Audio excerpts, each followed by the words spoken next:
નદીસર ગામે પાણી પુરવઠા અંતર્ગત 3 લાખ લીટર ટાંકાનું કામ છેલ્લા ઘણા સમયથી બાકી છે। કામ બંધ કરી કોન્ટ્રાક્ટર કોની રાહ જોઈ રહ્યો છે તે સવાલ છે।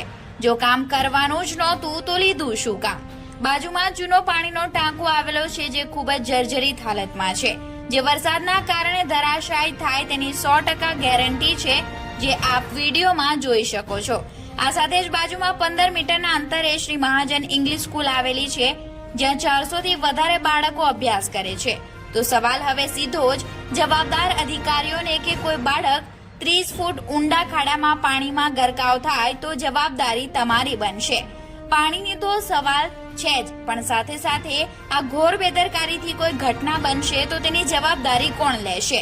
સ્કૂલની પાસે જ આ પ્રકારની બેદરકારી કેટલી યોગ્ય?